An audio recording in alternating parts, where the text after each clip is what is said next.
My first question is, how did you write the script of a sequel of a cult saga like Ghostbusters?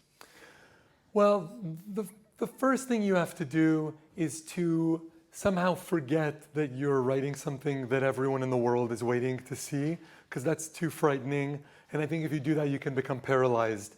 So you somehow have to think about it in a very pure way. Like you're a child and you're sitting down to write a story.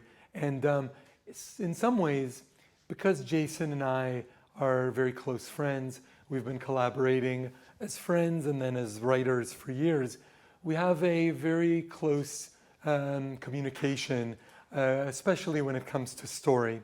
So what we did was we started a series of conversations. And those conversations began about what we wanted to see as fans on the screen. What kind of experience we wanted, what we hoped to see that would surprise us or would delight us, what we would be angry if we didn't see in a Ghostbusters sequel. And then once we started to build out a world and to fill it with characters, because that was the most important thing, is knowing who the characters in the story was, then the fun started. We started to bring in some of the original toys of Ghostbusters, like an Ecto-1 toy, and we were able to use those to play on the ground, to move them around, to imagine car chases, what was possible to create a cinematic sequences. And in those moments, it was just going right back to what it was like coming home from the movie theater when I saw Ghostbusters the first time, and just had that sort of pure wonder of what Ghostbusters could be. The movie is written for old fans and new generation. Yes. How do you think they will see it?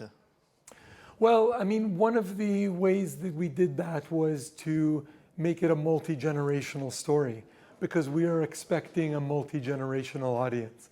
And so we feel like the film will play differently for different audiences.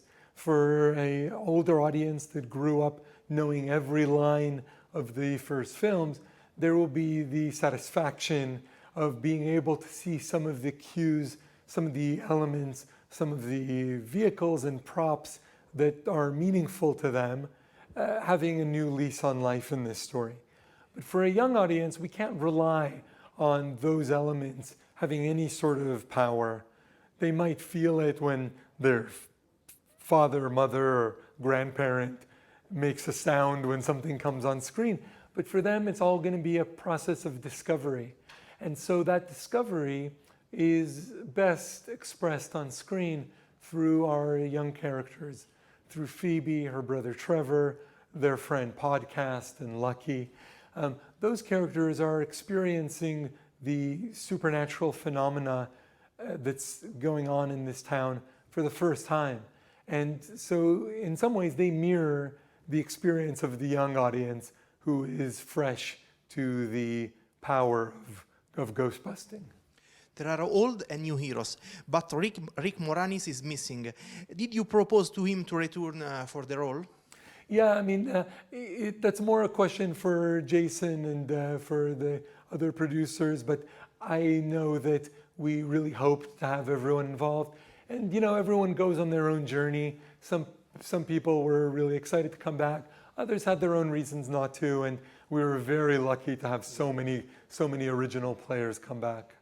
Now we have 8 Ghostbusters. We'll see them all together in future? I really hope so. We have a lot more stories to tell. So now that we've got all these great characters, you know, sky's the limit as far as we're concerned. Thank you so much for your time. Congratulations. Thank you so much. Thank you for those questions.